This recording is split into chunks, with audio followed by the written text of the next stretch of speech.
जय हिंद दोस्तों, एक बार फिर से स्वागत है आप सभी का आपके अपने YouTube चैनल जीके क्यूज पर। और आज की क्लास आप सभी के लिए जो भी रेलवे आरपीएफ भर्ती 2024 के एग्ज़ाम की तैयारी कर रहे हैं उन सभी के लिए जीके जीएस के मोस्ट इंपॉर्टेंट क्वेश्चन होने वाले हैं। और साथ में आपको बता दें, अगर आपने कांस्टेबल या सब इंस्पेक्टर किसी भी पोस्ट के लिए अप्लाई किया है तो ये क्लास आपके लिए मोस्ट इंपॉर्टेंट साबित होगी। और चलते हैं एक बार नज़र करते हैं, ये मेरे वो सभी भाई बहन हैं जो मुझे प्रॉपर कमेंट करते हैं। और देखो यहाँ पे ये सुमित फिटनेस कह रहे हैं, सर गोलगप्पे खा लो मुंह ठीक हो जाएगा। हाँ भाई, छाले थे, आप मुझे पता है, शायद आप इसीलिए कह रहे हैं, तो भाई खा चुका हूँ।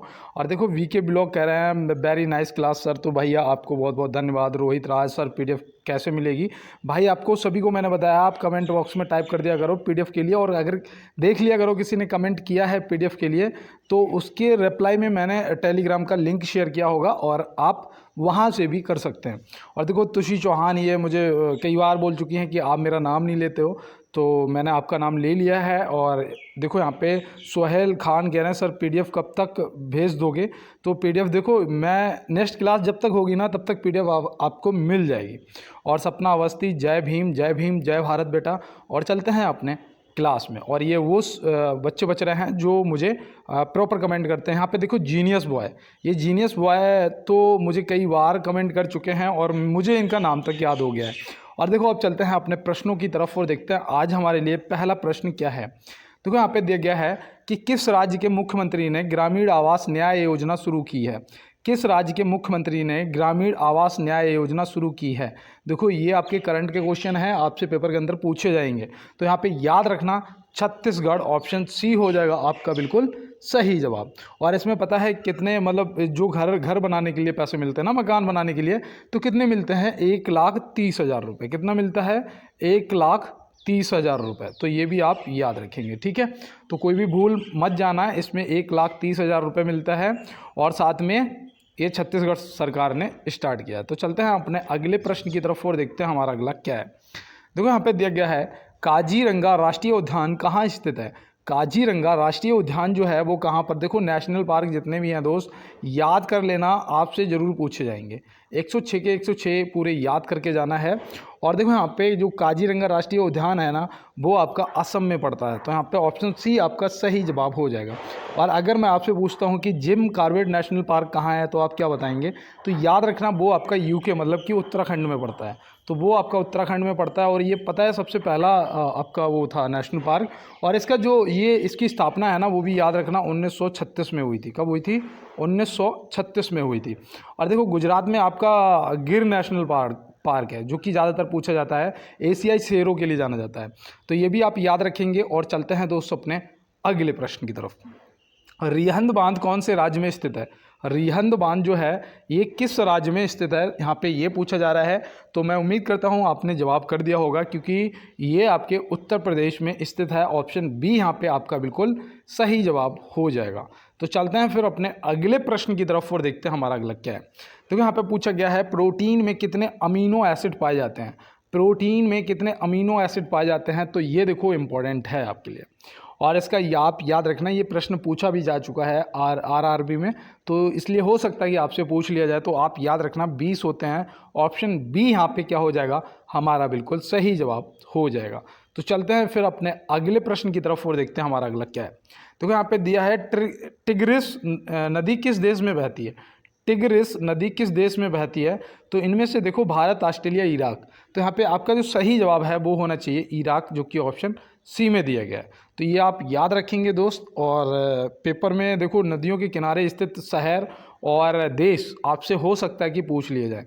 और यहाँ पे देखो दिया गया है खेलो इंडिया यूथ गेम्स की मसाल रैली की शुरुआत किसने की है? खेलो इंडिया यूथ गेम्स की मसाल रैली की शुरुआत किसने की है? तो ये देखो आपके लिए इम्पोर्टेंट है मेरे भाई, ये आप याद रखना और ये प्रश्न पूछा जा सकता है। तो यहाँ पे सर्बानंद सोनोवाल, ऑप्शन सी आपका बिल्कुल सही जवाब हो जाएगा।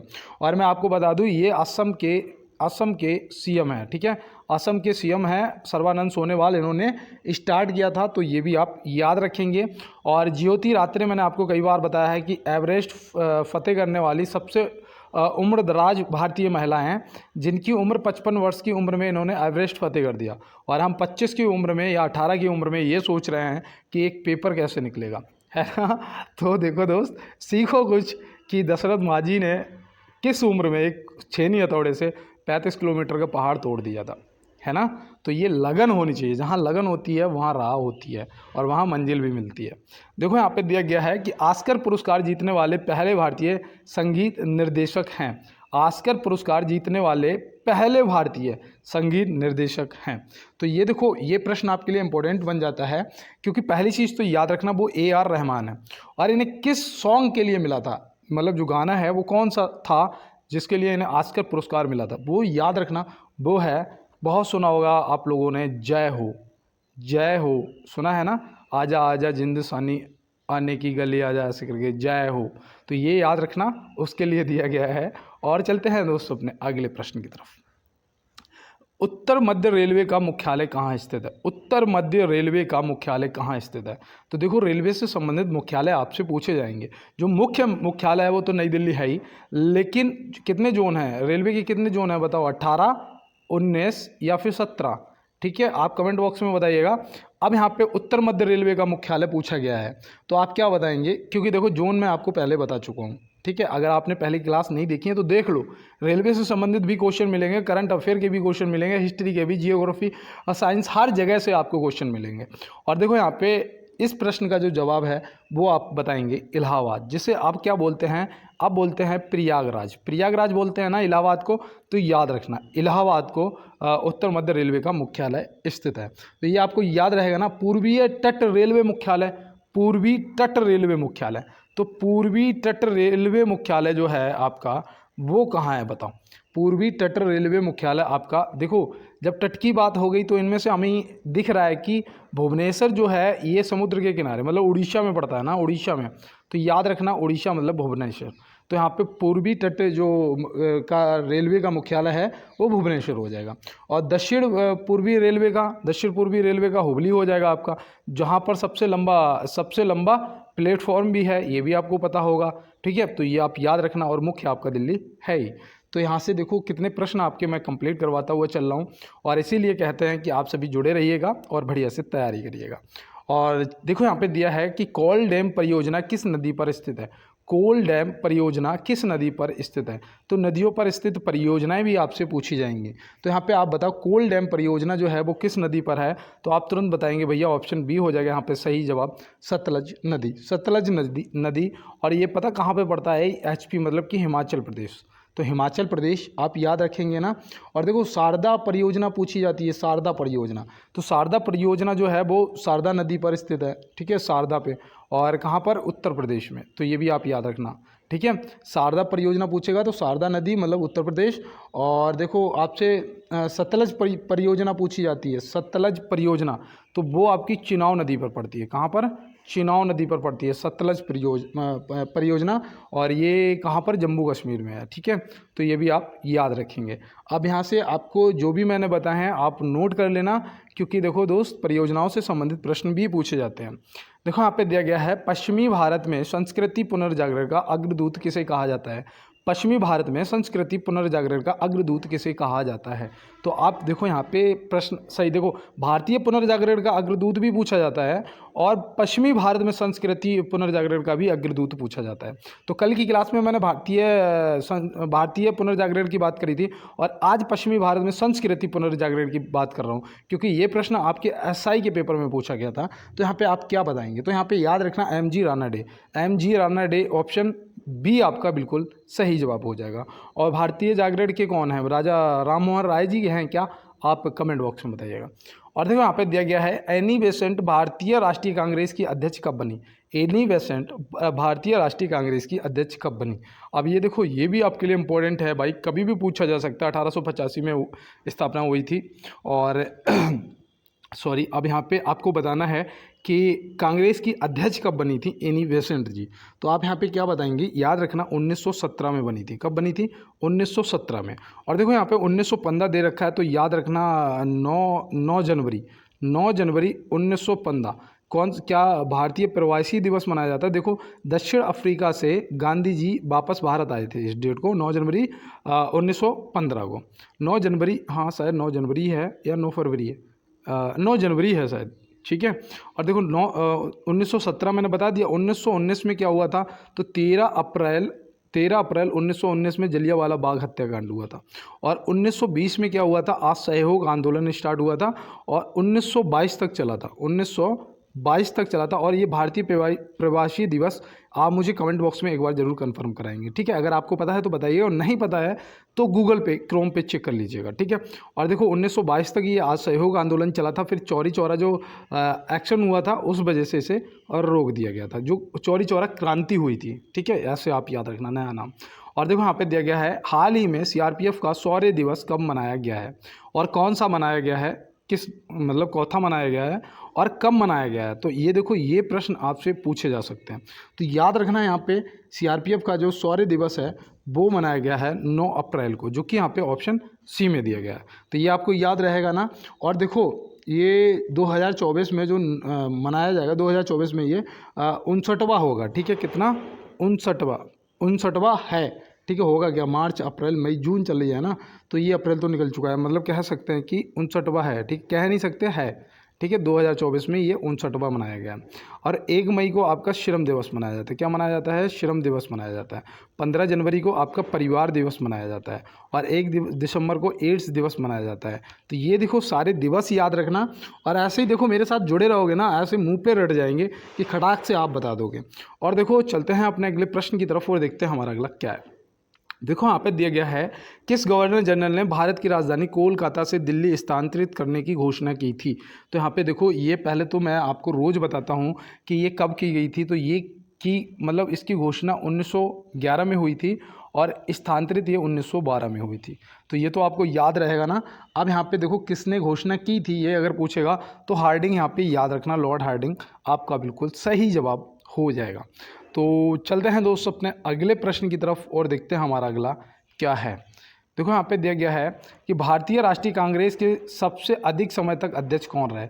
इनमें से आपको बताना है कि भारतीय राष्ट्रीय कांग्रेस के सबसे अधिक समय तक अध्यक्ष कौन रहे। तो यहाँ पे आपका सही जवाब क्या होगा, तो याद रखना अबुल कलाम आज़ाद जी, जो कि ऑप्शन डी में दिया गया। और दूसरी चीज़ याद रखना, अगर महिला पूछी जाएंगी तो सबसे ज़्यादा मुझे तो लगता है सोनिया गांधी रही हैं, सोनिया गांधी जी, तो वो भी आप याद रखें। और इस प्रश्न का सही जवाब आपका ऑप्शन डी हो जाएगा। तो चलते हैं अपने अगले प्रश्न की तरफ और देखते हैं हमारा अगला क्या है। देखो यहाँ पे दिया गया है कि इंडियन लिबरल फेडरेशन की स्थापना किसने की थी। इंडियन लिबरल फेडरेशन की स्थापना किसने की थी। तो ये प्रश्न आपका आरपीएफ में पूछा जा चुका है, आरआरबी में पूछा जा चुका है। अब यहाँ पे आप बताइएगा कि इसकी स्थापना किसने की थी। तो आप क्या बताएंगे, एस.एन. बनर्जी जी ने की थी, जो कि यहाँ पे ऑप्शन सी में दिए गए। और दूसरी चीज़ याद रखना कि कब की गई थी, तो वो भी आप याद रखना। देखो यहाँ से आपको ये बहुत आसानी तरीके से याद हो जाएगा, 1919 कब की थी, 1919। तो ये आपको याद रहेगा ना दोस्त। फिर चलते हैं अपने अगले प्रश्न की तरफ। देखो यहाँ पे दिया गया है, अफ्रीका प्रदेश का सबसे ऊंचा पर्वत माउंट किलिमंजारो किस देश में स्थित है। अफ्रीका प्रदेश का सबसे ऊंचा पर्वत माउंट किलिमंजारो किस देश में स्थित है। तो यहाँ पे आप क्या लगाएंगे सही जवाब। और ये प्रश्न कई बार देखो आपके एसएससी जीडी में पूछा जा चुका है, तो आप याद रखना तंजानिया, ऑप्शन ए आपका बिल्कुल सही जवाब हो जाएगा। और देखो भारत में कौन सा है, हिमालय पड़ता है ना, हिमालय, तो ये भी आप याद रखना। और नेपाल में आपका कौन सा है, माउंट एवरेस्ट है, माउंट एवरेस्ट, जिसकी ऊंचाई कितनी है बताओ, 8,850 मीटर। कहीं कहीं आपको 8,848 मीटर भी लिखी हुई मिलेगी, और अगर 48 नहीं होगी तो ऑप्शन में 50 होगी। तो इस चीज़ को याद रखना। और ये मुझे 48 ना, ये इसके लिए तो मैं बहुत मुर्गा बना हूँ, बहुत मार खाई है, तब ये मुझे याद हुआ है। और देखो यहाँ पे दिया गया है कि मुक्तेश्वर किस भारतीय राज्य में स्थित है। मुक्तेश्वर किस भारतीय राज्य में स्थित है। देखो भारतीय राज्यों में स्थित जो फेमस प्रमुख नगर हैं, ठीक है, तीर्थ स्थल हैं, पर्यटन स्थल हैं, उन्हें याद रखना, क्योंकि कोई भी आपसे पूछा जा सकता है। तो याद रखना जो मुक्तेश्वर है वो उत्तराखंड में पड़ता है। तो यहाँ पे ऑप्शन डी आपका सही जवाब हो जाएगा। ऋषिकेश भी आपका उत्तराखंड में पड़ता है, और रांची आपका जो है वो झारखंड में पड़ता है। कौन सा, रांची जो है वो झारखंड में पड़ता है। तो ये तो आप याद रखेंगे, ठीक है। और देखो कोटगिरी भी पूछा जाता है। कोटगिरी तमिलनाडु में पड़ता है, कोटगिरी जो है वो तमिलनाडु में पड़ता है। और हिमाचल प्रदेश में क्या क्या क्या पड़ता है बताओ। हिमाचल प्रदेश में आपका मनाली पड़ता है, और आपका कसौल पड़ता है, कसौली जैसे कसौली भी बोलते हैं, कसौल पड़ता है, और कुल्लू भी पड़ता है। ठीक है, तो इस तरीके से आप याद रखना। हिमाचल प्रदेश में भी इम्पोर्टेंट आपका धर्मशाला पड़ता है, तो ये आपसे पूछे जा सकते हैं। देखो यहाँ पे दिया है कटक किस नदी के किनारे स्थित है। कटक जो है वो किस नदी के किनारे स्थित है। तो यहाँ पे देखो आप क्या बताएंगे, कटक का आप याद रखना। कटक जो है ये कहाँ पड़ती है, तो कटक पड़ता है कहाँ पर, उड़ीसा में पड़ता है ना। तो याद रखना ये महानदी के किनारे स्थित है, ऐसे भी याद रखा करो। ठीक है, कटक आपका महानदी के किनारे स्थित है। और देखो यहाँ पे चंबल नदी के किनारे आपका कोटा पूछा जाता है, कोटा, कोटा राजस्थान। ठीक है, तो ये आपका चंबल नदी हो जाएगा। और देखो यहाँ पे हुगली नदी के किनारे कौन सा नगर स्थित है, बताओ। हुगली नदी के किनारे, तो हुगली के किनारे आपका कोलकाता है, इसलिए ये इंपॉर्टेंट हो जाता है। कोलकाता आपका हुगली के किनारे हो जाएगा। और गंगा के किनारे आपका कानपुर हो जाता है, और वाराणसी भी हो जाता है, ऋषिकेश भी हो जाता है, और इस तरीके से बहुत कुछ। और रामगंगा भी पूछा जाता है, रामगंगा। तो रामगंगा के किनारे आपका बरेली स्थित है, ये भी आप याद रखना, बरेली। ठीक है, बरेली। और देखो मूसी के किनारे आपका हैदराबाद है, वो भी आप याद रखना। और आपका ब्रह्मपुत्र के किनारे कौन सा स्थित है, बताओ। ब्रह्मपुत्र के किनारे आपका जो पूछा जाता है सबसे ज़्यादा, क्या पूछा जाता है, गुवाहाटी, गुवाहाटी। ठीक है, तो इस तरीके से आप याद रखोगे। और ये देखो कैसे मुझे रट गए, ऐसे ही रट गए कि मैं इन्हें रोज़ पढ़ता हूँ। देखो 17 नंबर निकल चुका है, और मैं भूल चुका था कि मुझे 1 मिनट के लिए रुकना था, क्योंकि मैं फालतू नहीं रुकता हूँ क्लास के अंदर। और 1 मिनट के लिए रुकना था, और मुझे यही कहना था कि हो सकता है माँ भगवती मेरी ज़बान पे विराजमान हो, और जो भी दोस्त, जो भी मेरे भाई बहन मेरी आवाज़ को सुन रहे हैं, उनका इस बार सिलेक्शन होना 100% तय है। और आप सभी का सिलेक्शन ज़रूर होगा। और आप भी अपने भाई को बहुत अच्छा सपोर्ट कर रहे हो यार, ऐसे ही सपोर्ट बनाए रखो। और एक बार सभी दोस्त लाइक वाला, जो भी मेरे नए पुराने दोस्त मेरे साथ जुड़े हैं, लाइक वाला बटन दबा के ज़रूर ये अवगत कराएंगे मुझे कि उन्होंने क्लास को लाइक कर दिया है। और चैनल को आप सब्सक्राइब भी ज़रूर कर लें, और ज़्यादा से ज़्यादा दोस्तों के साथ में क्लास को यार शेयर कर देना। और देखो मैं आपको सिर्फ एक लाइन सुनाऊँगा, एक लाइन आप सुनिएगा एक बार, कि कहते हैं कि जो राजा की तरह सोचता है ना, जो राजा की तरह सोचता है ना, उसे वक्त कितना भी कमज़ोर कर ले, वो वक्त को हरा कर और राजा बन ही जाता है, वो वक्त को हरा कर राजा बन ही जाता है। और ये पता मैंने क्यों सुना है, क्योंकि मुझे कल एक लाडो नाम के भाई ने मैसेज किया था। ठीक है, मैंने उन्हें बोला था कि मुझे व्हाट्सएप पे मैसेज करना, हालांकि मैं अभी बात नहीं कर पाया उनसे, तो मैंने बोला था कि मुझे मैसेज करना। बहुत परेशान था, और मुझे पता है यार, हम लोग जिस फैमिली से बिलोंग करते हैं, अगर ज़रा सा भी यार टेंशन को ले लोगे ना, तो फिर बहुत दिक्कत हो जाती है। तो दोस्त हारना नहीं है यार, तुम राजा हो, मिडिल फैमिली का बंदा पैदा ही, हमारे ओझा सर कहते हैं ना कि मिडिल फैमिली का बंदा राजा बनने के लिए ही पैदा होता है, कहते हैं ना। तो इस चीज़ को याद रखना है यार, हम लोग राजा बनने के लिए पैदा हुए हैं। मुश्किलें तो आएंगी, और जितनी बड़ी मुश्किल होगी उतनी बड़ी सफलता होगी। इस चीज़ को हमेशा ध्यान में रखना है। और चलते हैं अपने क्लास में। देखो यहाँ पे दोस्त कहा गया है कि संविधान संशोधन से संबंधित भाग है, संविधान संशोधन से संबंधित भाग है। तो याद रखना, संविधान संशोधन जो है वो किस आर्टिकल के तहत होता है, ये तो मैं आपको कई बार बता चुका हूँ, लेकिन यहाँ पे याद रखना भाग 20 हो जाएगा। और देखो याद रखना 368 अनुच्छेद जो है, आर्टिकल जो है वो 368 है, इसके तहत किया जाता है, और ये भाग 20 में आता है। और भाग 18 में क्या आता है, बताओ।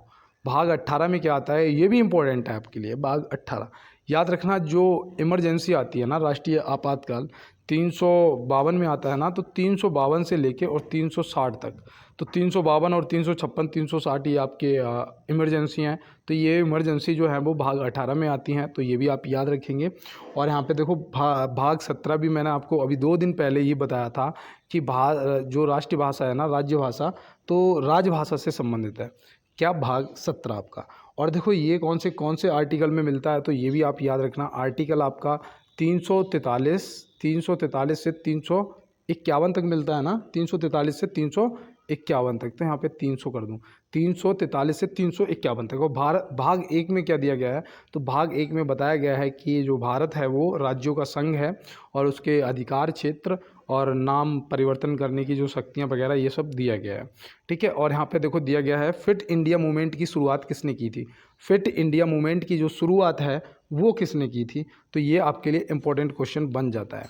क्यों ये बन जाता है वो समझिएगा, क्योंकि ये हमारे माननीय प्रधानमंत्री नरेंद्र मोदी जी ने की है, तो ये इम्पोर्टेंट आपके लिए इसलिए बन जाता है। और इसकी शुरुआत जो है वो कब की गई, तो वो भी आप याद रखना, वो की गई है 29 अगस्त 2000 2019, ठीक है, 29 अगस्त 2019 को शुरुआत की गई है।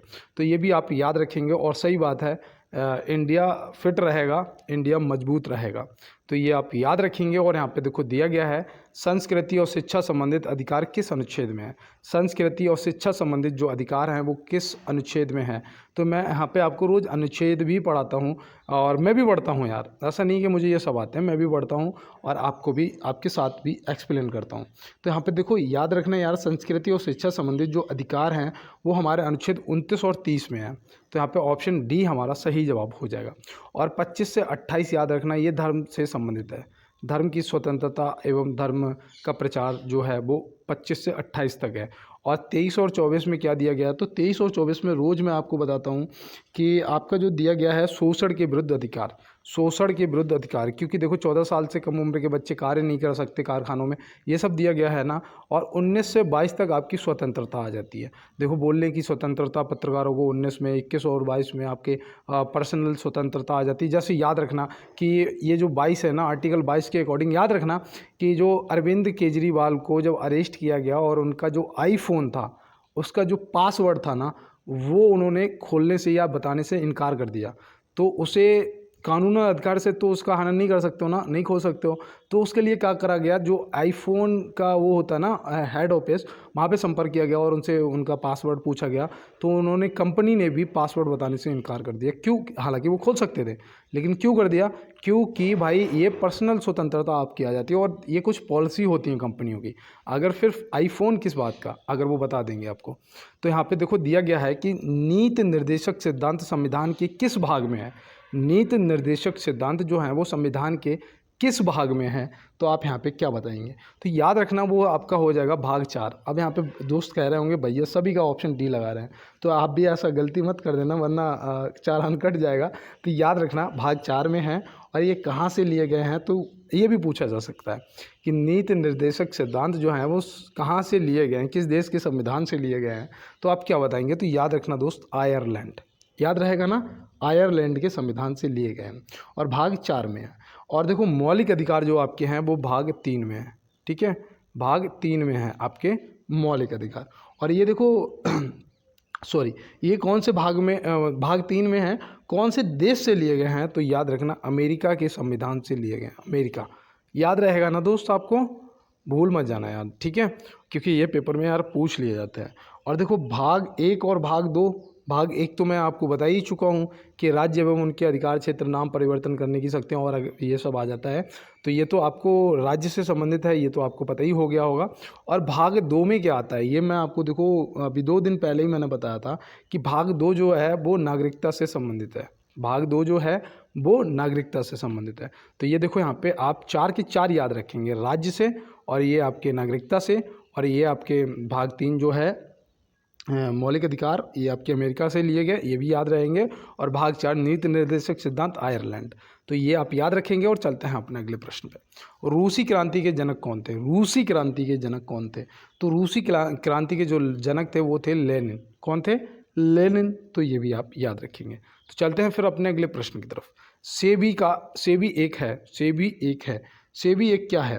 तो याद रखना ये एक संवैधानिक निकाय है, जो कि ऑप्शन ए में दिया गया है। तो याद रहेगा ना, इसका पूरा नाम क्या है बताओ, सेबी का पूरा नाम क्या है? तो भारतीय प्रतिभूति और विनिमय बोर्ड, ठीक है, भारतीय प्रतिभूति और विनिमय बोर्ड है। और इसका जो गठन है वो कब हुआ था? तो वो हुआ था 22 अप्रैल 1988 को। कब हुआ था? 22 अप्रैल 1988 को। तो ये भी आप याद रखना दोस्त, हो सकता है कि आपसे पूछ लिया जाए। और इसका जो मुख्यालय है वो कहाँ पर है? तो वो बम्बई में है, ठीक है, बम्बई में है। तो ये आप याद रखेंगे। और देखो ये सेबी से आपसे पूछा भी जा सकता है। तो चलते हैं अपने अगले प्रश्न की तरफ। बास्केटबॉल की एक टीम में खिलाड़ियों की संख्या है। देखो खिलाड़ी और खेल से संबंधित प्रश्न आएंगे, और जितने भी अभी आपका आईपीएल हुआ उससे भी संबंधित प्रश्न पूछे जाएंगे आपसे, और जो आपका T20 वर्ल्ड कप हो रहा है उससे भी संबंधित प्रश्न पूछे जाएंगे। तो ये भी देखो सभी आपको याद रखने हैं दोस्त, ठीक है। और यहाँ पे देखो इस प्रश्न का जो जवाब है वो आपका 5 हो जाएगा। कितना हो जाएगा? 5 हो जाएगा। और देखो आपको मैं बता दूं, फुटबॉल और हॉकी और क्रिकेट, इन सभी में जो संख्या होती है वो 11 होती है, ठीक है। जो आपका फुटबॉल हो गया, हॉकी हो गया और क्रिकेट हो गया, इनमें खिलाड़ियों की संख्या एक टीम में 11 होती है, ठीक है, 11 बंदे खेलते हैं।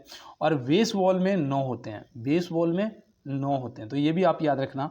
और देखो सबसे ज़्यादा रग्बी फुटबॉल पूछा जाता है, रग्बी फुटबॉल, तो रग्बी फुटबॉल में कितने होते हैं, तो यहाँ पे देखो कितने दे रखे हैं, 15, तो ये 15 आप याद रखेंगे, ठीक है। और देखो राइटिंग पे मत जाना यार, क्योंकि पेन इन है नहीं, फ़ोन उन सब पुराना है, टूटा टाटा, तो इसलिए कोई राइटिंग पे मत जाना यार, कहीं टच करते हैं और कहीं टच होता है। देखो यहाँ पे दिया गया है चौरी चौरा नामक प्रसिद्ध स्थल कहाँ है। चौरी चौरा नामक प्रसिद्ध स्थल, ये देखो आपके आरपीएफ में ही पूछा गया था 2019 में। तो चौरी चौरा नामक प्रसिद्ध स्थल जो आपका है वो याद रखना गोरखपुर में पड़ता है। कहाँ पड़ता है, गोरखपुर में पड़ता है। और ये प्रश्न बोल सकते हैं कि कॉमन प्रश्न है, कहीं भी किसी भी पेपर में कभी भी पूछा जा सकता है। तो चलते हैं फिर अपने अगले प्रश्न की तरफ। दुनिया का पहला फेशियल BSID किसने लॉन्च किया है।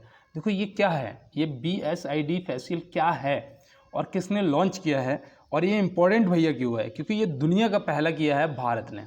किसने किया है, भारत ने, तो ये इंपॉर्टेंट बन जाता है। इसमें क्या होता है, जो नाभिक के चेहरे का बायोमेट्रिक डेटा जो होता है उससे संबंधित होता है, ठीक है। जो नाभिक वगैरह होते हैं ना, आपने देखा होगा समुद्र वगैरह में नाभिक वगैरह होते हैं, उनके चेहरे का जो बायोमेट्रिक होता है तो वो वैसे याद रखना, उससे संबंधित है ये।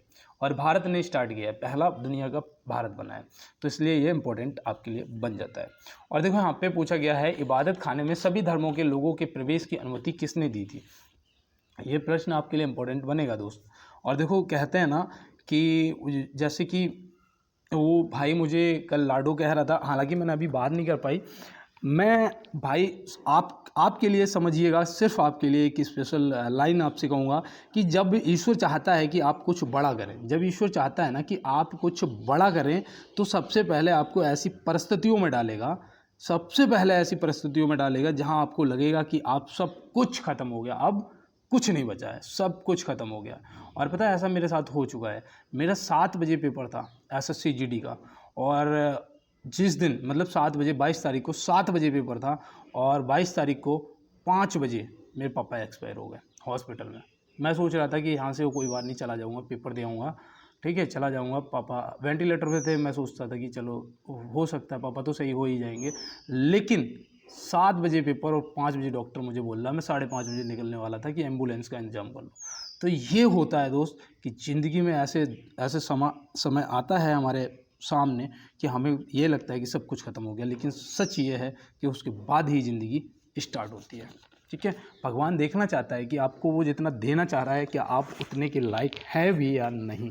तो दोस्त कितनी भी समस्याएं आए ना, समय के साथ सब खत्म हो जाएंगी, बिल्कुल घबराना नहीं है, एक अच्छे योद्धा की तरह अपना परिचय देना है और बेहतर तरीके से अपनी ज़िंदगी को जीना है यार। और देखो यहाँ पे दिया गया है इबादत खाने में सभी धर्मों के प्रवेश की अनुमति किसने दी थी, अकबर ने दी थी। किसने दी थी दोस्त, तो यहाँ पे आपके प्रश्न का जो सही जवाब है वो अकबर हो जाएगा। और अगर आपसे पूछा जाए कि कब दी थी, तो ये भी देखो इंपॉर्टेंट बन जाता है SI वालों के लिए। तो SI वाले जो भी मेरे दोस्त ने याद रखना 1578 में दी थी। कब दी थी, 1578 में।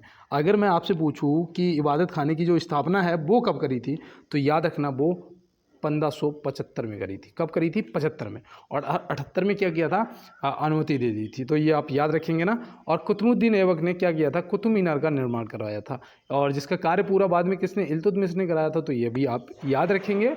और देखो यहाँ पे जो जहांगीर है, इसके शासनकाल को चित्रकला का स्वर्णकाल बोला जाता था। चित्रकला का, देखो चित्रकला में गलत लिख रहा हूँ, चित्र, ठीक है, चित्रकला का स्वर्णकाल बोला जाता था। तो ये भी आप याद रखेंगे। और देखो शाहजहाँ के काल को स्थापत्य कला का स्वर्णकाल बोला जाता था। क्या, स्थापत्य कला। ऐसे याद रखना कि मुमताज़ के लिए ताजमहल बनवा दिया, ठीक है, तो स्थापत्य मतलब स्थापना कर दी किसी चीज़ की, तो उसे स्थापत्य कला, ऐसे आप याद रखें। और ये चित्रकला, तो ये ऐसे आपके लिए इंपॉर्टेंट हैं, आपको पता होना चाहिए। और बिना पढ़ा लिखा था अकबर, ये भी आप याद रखना। देखो यहाँ पे दिया गया है होम रूल लीग की स्थापना वर्ष क्या है। होम रूल लीग की स्थापना वर्ष क्या है, तो ये इम्पोर्टेंट है और ये आपको पता भी होना चाहिए। इसकी जो स्थापना वर्ष है ना वो 1916 है। क्या है, 1916 है। तो ये आप याद रखेंगे। किसने की थी, तो वो भी आप याद रखना, एनी बेसेंट ने की थी। किसने, एनी बेसेंट ने की थी। तो ये भी देखो आपके लिए इम्पोर्टेंट है दोस्त। और 1919 में क्या हुआ था, 1919 में खिलाफत आंदोलन हुआ था। कौन सा, खिलाफत आंदोलन। तो तो खिलाफत आंदोलन पूछा जाता है कि किसने स्टार्ट किया था, ये भी प्रश्न आता है। और मैं आपको पहले भी बता चुका हूँ कि अली बंधु ने की थी। किसने? अली बंधुओं ने। तो अली बंधु याद रखना, दो भाई थे, क्या नाम था, एक का मोहम्मद अली था, एक का शौकत अली था। तो ये आपको याद रहेगा ना दोस्त। तो फिर चलते हैं अपने अगले प्रश्न की तरफ। देखो यहाँ पे कहते हैं प्रागैतिहासिक काल के उपकरण एवं हथियार किसके बनाए जाते थे? प्रागैतिहासिक काल के उपकरण एवं हथियार किसके बनाए जाते थे? तो भैया देखो, हिस्ट्री के लिए आप मुझे बोलते रहते हो और इसीलिए मैंने सोचा कि आपको हिस्ट्री से भी क्वेश्चन कराए जाएंगे। ठीक है, अब यहाँ पे आप बताइएगा। तो याद रखना, प्रागैतिहासिक काल के जो उपकरण और हथियार थे ना, वो पत्थर के बनाए जाते थे।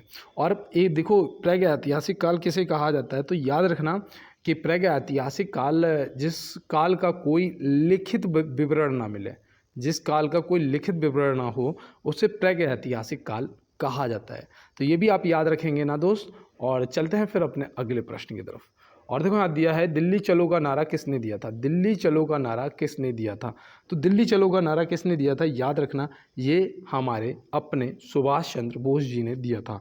तो ये आप याद रखेंगे ना। कब दिया था? तो वो भी याद रखना, ये 1943 में दिया था। 1943 में। कहाँ दिया था?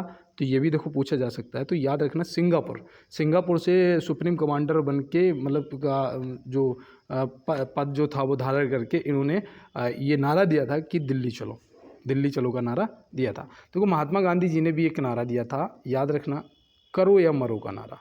कब? करो या मरो का नारा दिया था। ठीक है, कब दिया था आप बताइएगा। देखो मैं आपको दोस्त कई बार बता चुका हूँ, इसलिए मैं आपसे पूछ लेता हूँ कि आप कमेंट बॉक्स में बताएंगे क्या आपको याद आता है। ठीक है, और जवाहरलाल नेहरू का नारा बताइएगा, जवाहरलाल नेहरू जी का नारा क्या था। और देखो इम्पोर्टेंट है ये, करो या मरो का नारा, दिल्ली चलो का नारा, जय हिंद और इंकलाब जिंदाबाद, सरफरोशी की तमन्ना अब हमारे दिल में है, ये आपसे सब पूछे जाते हैं। ठीक है, और इन्होंने आराम हराम है, तो आराम हराम का जो नारा था जो जवाहरलाल नेहरू जी ने दिया था, तो ये भी आप याद रखेंगे। और चलते हैं अपने अगले प्रश्न की तरफ। हड़प्पावासी किस वस्त्र के उत्पादन में सर्वप्रथम थे? हड़प्पावासी, तो हड़प्पावासी जो थे वो कपास, याद रखना, ये जौ लिखा है। ठीक है, सबसे पहली जो फसल थी वो जौ थी। लेकिन यहाँ पे याद रखना कि हड़प्पावासी अगर पूछा जाएगा कि किस वस्त्र के उत्पादन में सर्वप्रथम थे, तो याद रखना कपास के। तो चलते हैं, और कपास के लिए काली मिट्टी सबसे ज़्यादा उपयुक्त होती है, ये भी याद रखना। देखो यहाँ दिया है, भारत का प्रथम वायसराय कौन था? भारत का प्रथम वायसराय कौन था? तो याद रखना वो था कैनिंग। कौन था? कैनिंग। और देखो अगर आपसे लास्ट पूछा जाएगा तो आप क्या बताएंगे? तो याद रखना माउंटबेटन। कौन था? लास्ट आपका माउंटबेटन था। तो ये भी आप याद रखेंगे। और चलते हैं दोस्त अपने अगले प्रश्न की तरफ और देखते हैं हमारा अगला क्या है। देखो यहाँ पूछा गया है, महात्मा गांधी किसकी कृतियों से अत्यधिक प्रभावित थे? ये प्रश्न इंपॉर्टेंट है, ये प्रश्न आपके लिए इम्पोर्टेंट है, याद रखना, लियो टॉलस्टॉय। तो लियो टॉलस्टॉय, ऑप्शन सी आपका बिल्कुल सही जवाब हो जाएगा। और देखो यहाँ पे दास कैपिटल, कार्ल मार्क्स की रचना है ना दास कैपिटल, याद रखना। और ये लेनिन, अभी मैंने आपको बताया था, किसकी क्रांति से संबंधित है? रूसी क्रांति से क्या। और देखो यहाँ पे चलते हैं अगले प्रश्न पे। खानवा का युद्ध किसके बीच लड़ा गया था? मैंने आपको खानवा का युद्ध, पानीपत का युद्ध, चंदेरी का युद्ध और घग्गर का युद्ध, ये सारे युद्ध बताए थे और ये सब बाबर ने लड़े थे। ठीक है, तो याद रखना, ये खानवा का जो युद्ध है वो यहाँ पे बाबर आपको कहाँ मिल रहा है? राजपूत संघ और बाबर, राणा संगा के नेतृत्व में ये हुआ था ना, राजपूत लड़े थे और बाबर। तो याद रखना खानवा का युद्ध कब हुआ था? तो मैंने ये तो पूरी ट्रिक बता रखी है कि पानी पिएंगे तो मतलब 1526, पानी पिया 1526 में, खाना खाया 1527 में, और फिर चाय पी 1528 में, और घर गए 1529 में। मतलब कि पानीपत, मतलब पानी पिया, फिर खाना खाया, फिर चाय पी और फिर घर गए। तो घग्गर का युद्ध, ये घग्गर का, ये चंदेरी का, ये आपके खानवा का, ये पानीपत का, और ये सब बाबर ने लड़े थे। तो राजपूत संघ और बाबर हो जाएगा यहाँ पे आपका सही जवाब। और बाबर और इब्राहिम लोदी का कौन सा हुआ था? ये क्या 1526 वाला था ना? और अकबर और हेमू का कौन सा हुआ था? आप कमेंट बॉक्स में बताइएगा। ये हेमू के साथ में अकबर का 1556 वाला दूसरा पानीपत का हुआ था, है ना। और देखो यहाँ पे दिया गया है, प्रसिद्ध हार्नबिल त्यौहार कहाँ मनाया जाता है? प्रसिद्ध हार्नबिल त्यौहार का हम देखो 17 दूनी 34, आज भी मैं 34 पे नहीं रुक पाया। मैं जब क्वेश्चन कराता हूँ ना तो इतना खो जाता हूँ कि मुझे खुद नहीं पता रहता है कि मैं क्या कर रहा हूँ। देखो दोस्त 1 मिनट के लिए रुकूंगा और यही कहूँगा कि अभी तक जो भी मेरे दोस्त जुड़े हुए हैं, अगर आपने क्लास को लाइक नहीं किया तो यार दबा दो बटन और चैनल को सब्सक्राइब कर लो, बेल आइकन को जरूर दबा देना और ज़्यादा से ज़्यादा अपने दोस्त के साथ में इस क्लास को यार वायरल करा दो। इस क्लास को वायरल कराना है और शेयर कर देना दोस्तों के साथ में, स्टेटस लगा देना, ठीक है। और देखो यहाँ पे 36 नंबर पे अब चलते हैं। यहाँ पे पूछा गया प्रसिद्ध हार्नबिल त्यौहार, ये पूछा जाता है, सबसे ज़्यादा पूछा जाता है, तो आप क्या बताएंगे? याद रखना नागालैंड। और अंग्रेजी जो राजभाषा किसकी है बताओ, आधिकारिक भाषा किसकी है? नागालैंड की है ना। और देखो यहाँ पे प्रसिद्ध हार्नबिल त्यौहार आपका नागालैंड। उत्तर प्रदेश से आपका कथक पूछा जाता है और रासलीला पूछा जाता है और आपकी क्या पूछा जाता है बताओ? उत्तर प्रदेश से कथक हो जाएगा और रासलीला हो जाएगा। और यहाँ पे देखो असम से याद रखना बिहू पूछा जाता है, बिहू, बिहू बहुत ज़्यादा बार पूछा जाता है। और देखो बिहार से याद रखना विदेशिया नृत्य पूछा जाता है, विदेशिया, और आपकी छठ पूजा पूछी जाती है। तो ये देखो आप याद रखेंगे। और चलते हैं दोस्त अपने अगले प्रश्न की तरफ और देखते हैं हमारा अगला क्या है। तो यहाँ पर पूछा गया है कार्बन के अधिकतम संयोजकता कितनी है? कार्बन के अधिकतम संयोजकता कितनी है? तो ये इम्पोर्टेंट है आपके लिए। अब यहाँ पे आप बताइएगा, ये प्रश्न पूछा जा चुका है, तो याद रखना 4 होती है। और आशाई वालों आप याद रखना कि सिलिकॉन की 6 होती है। किसकी? सिलिकॉन की कितनी होती है? 6 होती है। तो याद रहेगा ना, तो ये भी आप याद रखना, ठीक है। और कार्बन की 4 और सिलिकॉन की 6, तो आप ये याद रखेंगे। और चलते हैं अपने अगले प्रश्न की तरफ। देखो यहाँ पर पूछा गया है संयुक्त राष्ट्र संघ सुरक्षा परिषद के कितने देश सदस्य होते हैं? तो संयुक्त राष्ट्र सुरक्षा परिषद के कितने सदस्य देश होते हैं? तो याद रखना वो तो होते हैं 15। लेकिन यहाँ पे एक चीज़ आपको ये भी याद रखनी है कि इसमें जो स्थायी होते हैं ना वो 5 होते हैं। कितने स्थायी देश? 5 हैं। कौन कौन से हैं क्या आपको पता है? अगर पता है तो ठीक है, और नहीं पता है तो नोट करिएगा। पहला तो हो जाएगा आपका अमेरिका, ठीक है, याद रहेगा ना। दूसरा हो जाएगा यूके, ठीक है, यूनाइटेड किंगडम। तो और तीसरा आपका रूस हो जाएगा, ठीक है। और चौथा आपका चीन हो जाएगा, चाइना, तो ये भी याद रखना। और 5वां आपका फ्रांस हो जाएगा। क्या? फ्रांस हो जाएगा। तो यहाँ पे 5 आपके स्थायी देश, ये 5 जरूर याद रखना क्योंकि ये आपसे पूछे जा सकते हैं। और देखो संयुक्त राष्ट्र संघ की स्थापना जो है वो कब हुई थी? मैंने आपको पहले भी बताया था, 24 अक्टूबर 1945। कब हुई थी? 24 अक्टूबर 1945। और चलते हैं दोस्तों अपने अगले प्रश्न की तरफ। देखो यहाँ पे पूछा गया है पारादीप बंदरगाह किस राज्य में है? पारादीप बंदरगाह जो है वो किस राज्य में स्थित है? तो ये आप याद रखना उड़ीसा में है। ऑप्शन बी आपका बिल्कुल सही जवाब हो जाएगा। और देखो आपसे वो भी पूछा जाता है, क्या? चेरापूंजी पूछा जाता है ना। चेरापूंजी कहाँ पड़ता है बताओ कमेंट बॉक्स में। और चलते हैं अपने अगले प्रश्न की तरफ। देखो यहाँ पे पूछा गया है हे राम किसकी समाधि स्थल पर लिखा है? किसकी समाधि पर लिखा है? किसकी समाधि स्थल पर लिखा है हे राम? हे राम किसकी समाधि स्थल पर लिखा है? तो ये हमारे महात्मा गांधी जी। और देखो इनकी समाधि स्थल का नाम क्या है? तो मैंने उस दिन क्या बताया था कि नोटों पर कौन राज करता है? बताओ नोटों पर कौन राज करता है? तो महात्मा गांधी जी। मतलब कौन राज करते हैं ना, तो याद रखना राजघाट। राजघाट किसका हो जाएगा? महात्मा गांधी जी का। इंदिरा गांधी मतलब नारी शक्ति, भाई नारी है ना, नारी में शक्ति होती है, देवी का रूप होता है, तो याद रखना शक्ति घाट हो जाएगा, ठीक है। और राजीव गांधी, राजीव गांधी, तो राजीव गांधी का क्या हो जाएगा? वीर घाट, वीर घाट हो जाएगा ना। बताओ देखो रा से रा और वा से वा, तो राजीव गांधी वीर घाट। लाल बहादुर शास्त्री, बहादुर जो होता है हमेशा विजय होता है, तो याद रखना विजय घाट। और देखो किसान घाट किसका है बताओ? किसान घाट क्या चौधरी चरण सिंह जी का है? कमेंट बॉक्स में आप कंफर्म कराइएगा। और चलते हैं दोस्त अपने अगले प्रश्न की तरफ। उस दिन मैं ये ट्रिक बता रहा था तो मुझे एक दोस्त कह रहा था कि आप ICS पे पढ़ते हो क्या?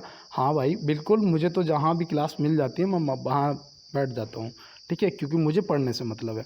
तो यहाँ पे दिया गया है देवदास उपन्यास के रचनाकार कौन है? देवदास उपन्यास के रचनाकार कौन है? तो आप क्या बताएंगे? तो याद रखना देवदास उपन्यास के जो रचनाकार हैं वो यहाँ पे आपके शरत चंद्र चट्टोपाध्याय। ऑप्शन ए यहाँ पे आपका बिल्कुल सही जवाब हो जाएगा। तो ये आपको याद रहेगा ना, भूल तो नहीं जाओगे ना दोस्त। और देखो याद रखना एक आपसे पूछा जाता है क्या? झंडा गीत, झंडा गीत भी पूछा जाता है। तो झंडा गीत का कौन है बताइएगा कमेंट बॉक्स में। नहीं पता है तो याद होगा शायद श्यामलाल गुप्त पार्षद, श्यामलाल गुप्त पार्षद आपको याद रहेगा, ठीक है। तो ये आप भूल मत जाना, ठीक है, श्यामलाल गुप्त पार्षद। और आनंद मठ के कौन है? आनंद मठ के बताओ, आनंद मठ के रचयिता कौन है? तो याद रखना बंकिम चंद्र चटर्जी जी, बंकिम चंद्र चटर्जी जी। और देखो बाणभट्ट जी जो हैं इन्होंने हर्षचरित की रचना की थी। किसकी? हर्षचरित की रचना की थी। हर्ष की जीवनी, राजा हर्षवर्धन की जीवनी लिखी थी, तो ये भी याद रखेंगे। और ये उन्हीं के शासनकाल में थे, तो ये आप याद रखेंगे। और महात्मा गांधी जी से याद रखना हिंद स्वराज भी पूछा जाता है, my experiment with the truth और मेरे सपनों का भारत, ये आपसे ज़रूर पूछे जाएंगे। तो ये भी आप इनमें से कोई एक जरूर याद करके जाएंगे। और चलते हैं दोस्त अपने अगले प्रश्न पे। किसके नेतृत्व में भारत का स्वतंत्र संघर्ष एक जन आंदोलन बना? किसके नेतृत्व में भारत का स्वतंत्रता संघर्ष एक जन आंदोलन बना? तो माफ़ी चाहते हैं, यहाँ पे थोड़ा सा एरर हो गया था पढ़ने में। तो स्वतंत्रता संघर्ष एक जन आंदोलन महात्मा गांधी जी के नेतृत्व में बना था, तो ये भी आप याद रखेंगे। और देखो कहते हैं कि अगर आपको 1% भी मौका मिलता है तो पूरी जान लगा दो, कामयाबी मिलना तय है। और आप यहाँ से देख सकते हो, हम लोग 300 साल हो गए थे गुलाम बने, और फिर 1% मौका और सीधा पूरा साम्राज्य उखाड़ फेंका अंग्रेजों का। तो इसीलिए कहता है कि जीवन में भी ये लागू होता है कि कितनी भी मुश्किलें हों, और अगर आपको 1% भी मौका मिलता है तो सफलता आपको मिल जाएगी अगर आप प्रयास करेंगे। और यहाँ पे दिया गया है स्वच्छ आकाश के नीले रंग का कारण है। स्वच्छ आकाश के नीले रंग का कारण क्या है? तो यहाँ पे आप क्या बताएंगे? यहाँ पे आपका सही जवाब जो है वो होना चाहिए प्रकाश का प्रकीर्णन। प्रकाश का प्रकीर्णन ऑप्शन सी में दिया गया है ना, तो ऑप्शन सी सही जवाब हो जाएगा। और देखो पृष्ठीय तनाव याद रखना, जब बारिश होती है ना, जब वर्षा होती है तो बूंद जो आते हैं, जो बूंद होते हैं वो कैसे होते हैं बताओ? वो जब नीचे आते हैं तो बूंद बन जाते हैं। क्यों? क्योंकि पृष्ठीय तनाव के कारण। किसके? पृष्ठीय तनाव के कारण। तो ये आप याद रखेंगे ना। और चलते हैं फिर अपने अगले प्रश्न की तरफ। किस राज्य में भारत का पहला फायर पार्क स्थापित किया गया है? ये देखो करंट का मोस्ट इम्पोर्टेंट बोल सकते हो कि भारत का पहला फायर पार्क स्थापित किया गया है। तो यहाँ पे आपको बताना है वो कौन सा राज्य है, तो वो हो जाएगा आपका उड़ीसा, जो कि ऑप्शन सी में दिया गया है। क्या आपने उड़ीसा लगाया था? आप कमेंट बॉक्स में बताइएगा। और चलते हैं दोस्तों अपने अगले प्रश्न की तरफ। संयुक्त राष्ट्र संघ की स्थापना कब हुई थी? संयुक्त राष्ट्र संघ की स्थापना कब हुई थी? अभी मैंने आपको बताया भी था। अभी मैंने आपको क्या बताया था, तो याद रखना ये 24 अक्टूबर 1945 आपका सही जवाब हो जाएगा। 24 अक्टूबर 1945 आपका सही जवाब हो जाएगा। तो ये याद रखोगे। अगर अब मैं आपसे पूछता हूँ कि संयुक्त राष्ट्र संघ का मुख्यालय कहाँ है, बताओ, तो याद रखना ये आपका हो जाएगा न्यूयॉर्क। कहाँ है?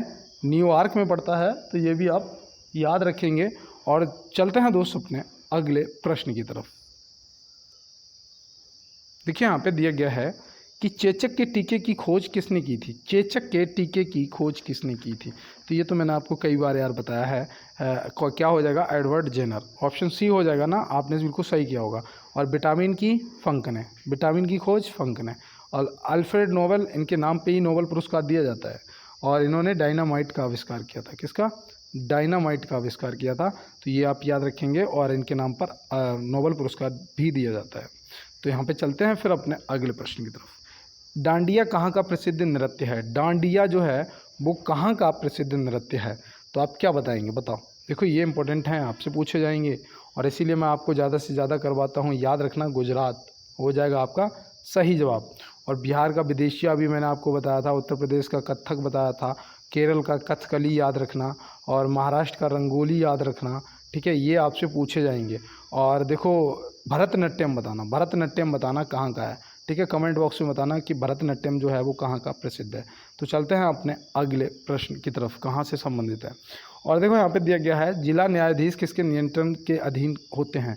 जो जिला न्यायाधीश होते हैं वो किसके नियंत्रण के अधीन होते हैं? तो यहाँ पे आप क्या बताएंगे? तो यहाँ पे आप याद रखना वो उच्च न्यायालय के। उच्च न्यायालय मतलब ऑप्शन सी आपका बिल्कुल सही जवाब हो जाएगा। तो यहाँ पे देखो कुछ लोग उच्चतम न्यायालय भी कर रहे होंगे, लेकिन आपके प्रश्न का सही जवाब ऑप्शन सी होगा। और चलते हैं दोस्त अपने अगले प्रश्न की तरफ। और देखो यहाँ पे याद रखना जो ये प्रधानमंत्री होते हैं ये आर्टिकल 75 के अकॉर्डिंग इनकी नियुक्ति की जाती है।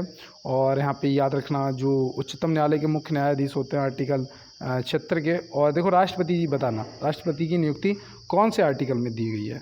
और ये मैं आपको कई बार बता चुका हूँ। देखो यहाँ पे दिया गया है बचपन बचाओ आंदोलन के संस्थापक कौन है। और जो मेरे साथ नए जुड़े हुए हो तो आप जुड़े रहिएगा, आपको भी बताऊंगा मैं आने वाले समय में, मैं आपको भी बताऊंगा चीज़ें और फिर आपसे भी पूछूंगा। और इसीलिए कहते हैं कि चैनल को लाइक शेयर और चैनल को एक बार सब्सक्राइब जरूर कर लेना।